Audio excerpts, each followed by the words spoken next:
très belle vue. c'est vrai.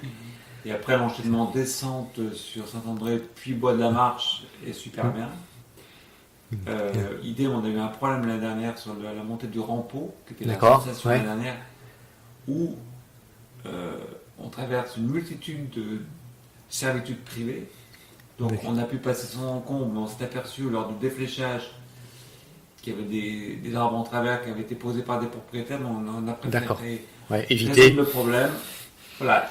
Ok. Le problème, c'est qu'on ne peut pas passer n'importe où. Et quand on passe dans des zones privées, on fait la demande. Une fois sur deux, on a une réponse négative. Ouais. Donc, Oui, donc, c'est assez compliqué. c'est- Par exemple, sur Chaponneau, ça paraît.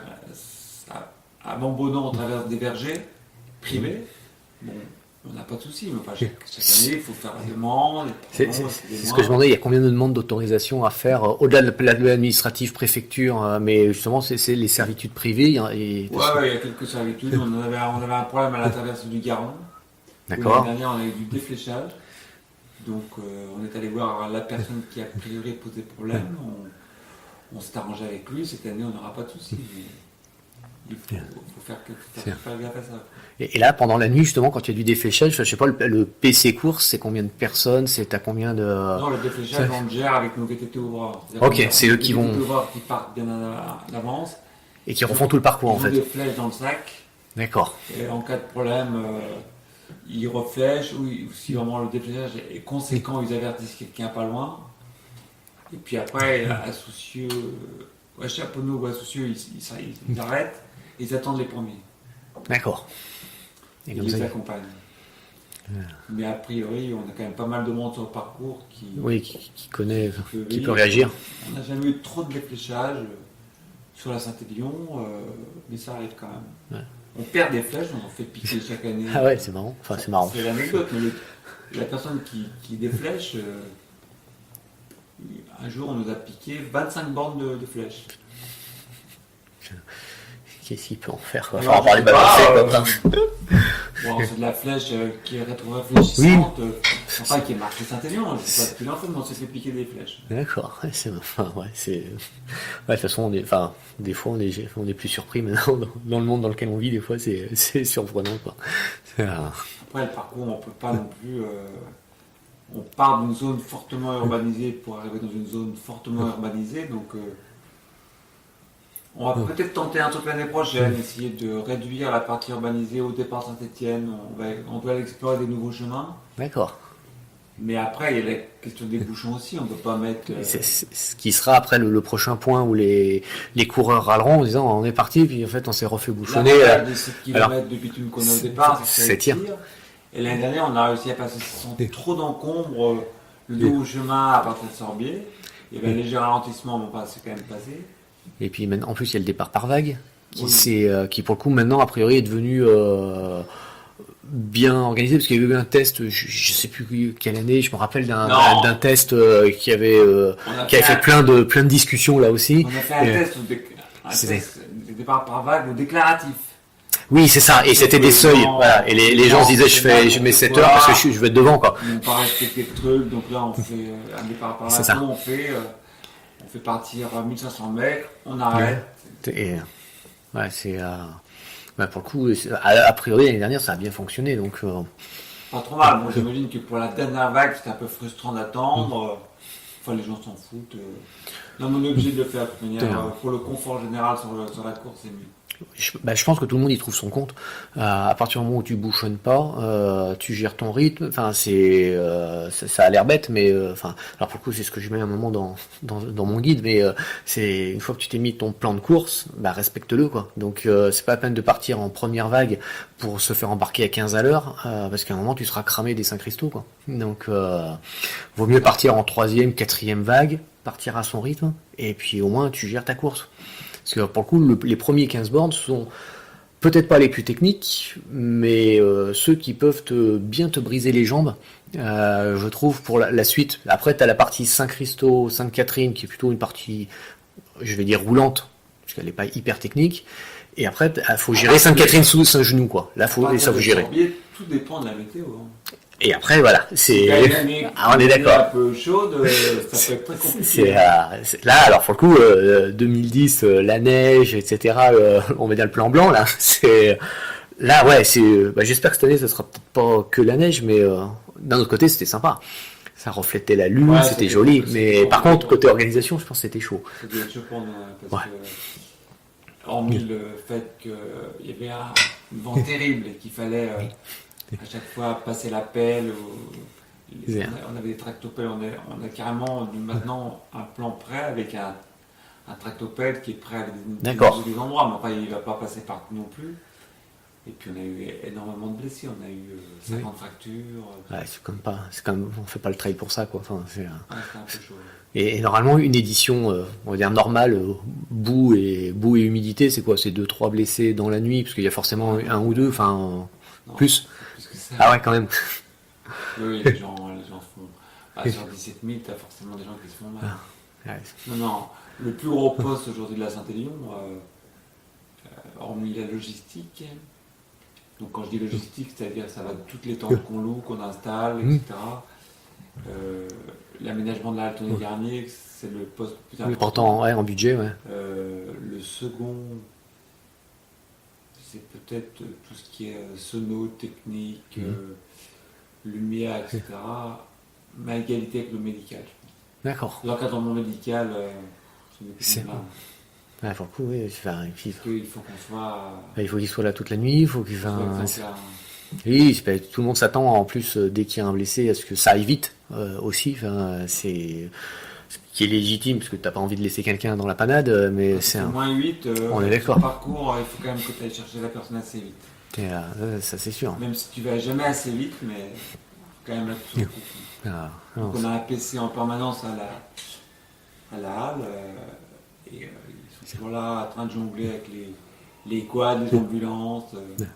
ouais, et pour le coup, quand tu organises la Saint-Élion, tu as quelqu'un chez Extra qui est le chef de projet de toute l'organisation, justement, la côté logistique, secours, Oui, chacun se répartit ses missions. Enfin, Longtemps ça a été moi.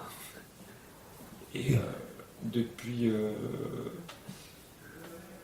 jusqu'en 2013, après j'ai eu mon accident, donc aujourd'hui c'est Romain Houz, qui est également directeur adjoint du sport, qui est chef de projet sur la Saint-Élion. Là on est à une période où on va sans doute, il ne fait pas ça tout seul. Hein, oui, je me doute bien. L'année prochaine on va sans doute assister à une passation de il y a un bâton. responsable effectivement qui suit l'épreuve toute l'année. On est plusieurs à intervenir sur la On est bien d'accord. Contre le chef de projet, il y a un pôle commercial qui gère tous les partenaires, publics ou privés, et l'activation de ces partenaires, tous les exposants sur le village expo. Il y a une partie administrative, on a une personne qui s'occupe uniquement de la relation participant.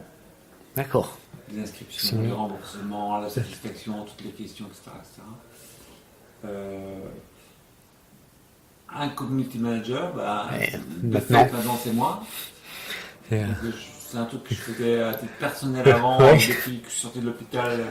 C'est devenu spécialiste. Les comptes Facebook de tous les événements. Et donc le jour de la Saint-Élion, on a carrément une social room installée à la Tony Garnier, parce que j'arrête pas de publier les premiers, toute la nuit, etc. Avec, on a des taux on touche, je sais pas, je touche parfois 200 000 personnes avec une publication. C'est énorme. Les gens partagent tout, donc il faut être un peu sur le coup. On a arrêté Twitter parce que ça marche pas pour les sportifs. On essaie de développer Instagram. Ouais. J'aime moins parce que d'un point de vue littéraire c'est assez pauvre Instagram, mais néanmoins il faut se mettre au goût du jour, donc on développe. Mais sur la Saint-Élion, on n'est pas tous sur le coup, mais pas loin. D'accord. Il nous faut, en tout cas, on met des cadres extra, on en met un, voire deux à Saint-Étienne. À Sainte-Catherine, on n'en a pas, parce qu'ils sont hyper autonomes.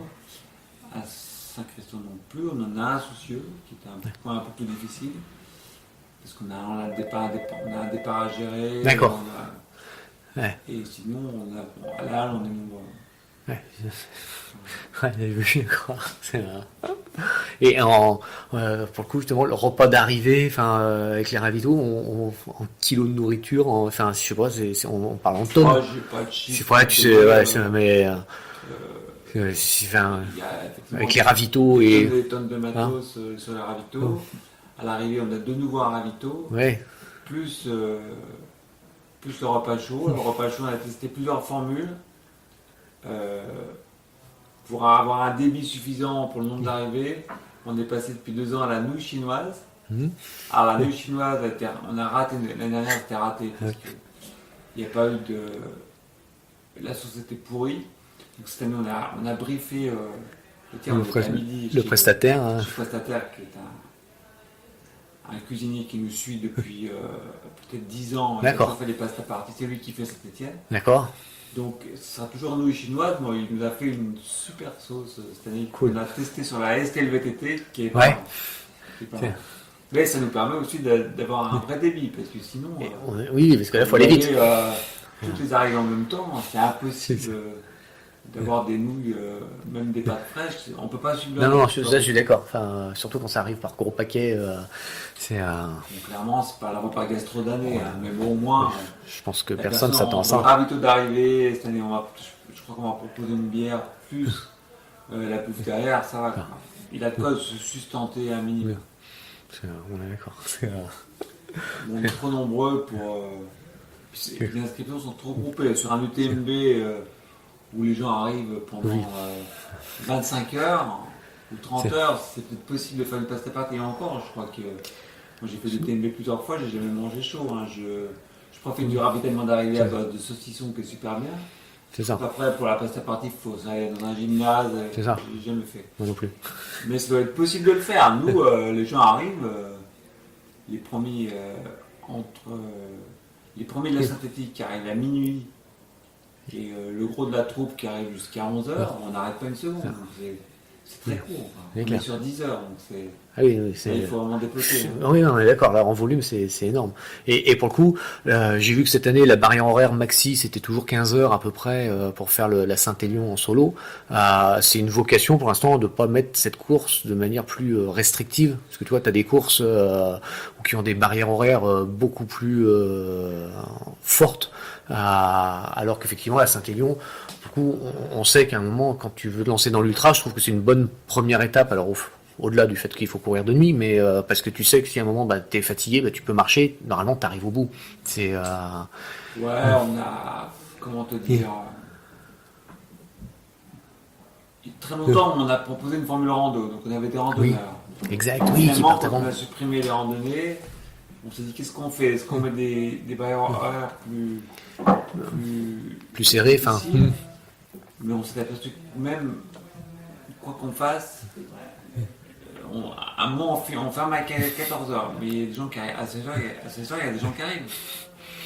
Ouais. Parce que ils sont passés miraculeusement Soucieux. insoucieux, et puis après ils ont été super mous. La personne qui arrive à 16h, Oui, on ne va la pas l'acheter, quoi. le pauvre, il a le droit de se doucher, il a le droit de bouffer, etc. Donc on est resté peut-être un peu trop laxiste. Pour l'instant, c'est comme ça. Ouais, Effectivement, celle de Sainte-Catherine est très confortable. Mais et après, on a beaucoup de mal à faire comprendre ça aux bénévoles. L'autre jour, on a une réunion avec les bénévoles, on leur a dit attendez les mecs, quand on donne une barrière horaire, il faut la respecter. Donc les gens qui passent après cette heure-là, vous leur arrachez leur puce. Et si possible, vous leur conseillez de monter dans la navette. S'ils veulent continuer, c'est sans plus. oui, c'est ça. Oui, les bénévoles nous rétorquent oui, mais les pauvres, ça va. À un moment, c'est pas possible. Quoi. Là, pour le coup, ils sont courageux parce que les bénévoles, quand ils se font toute la nuit, puis j'imagine qu'ils y sont des fois en milieu d'après-midi, donc ils se font un sacré. Pour ceux qui font faire Soucieux et Chaponneau, c'est très dur. Ouais. Saint-Christo, Oui, c'est fini assez vite, quoi. Bien sûr. Logique. Même si c'est chaud pour eux, parce qu'ils voient tout le monde en même temps. Mais des gens qui sont insoucieux, les pauvres, ils se tapent un départ, un gros départ, Oui. à 11h. Et après, il va arriver tous les relayeurs, c'est compliqué. Ils vont passer la Saint Express, ils vont passer la Saint-Élion, c'est chaud. Hein. C'est là. Et j'avais vu, une fois que tous les coureurs sont passés, il y a toujours la brigade, j'allais dire, dépollution. Ouais, c'est la région qui nous paye ça. Et ça, d'année en année, il y a quand même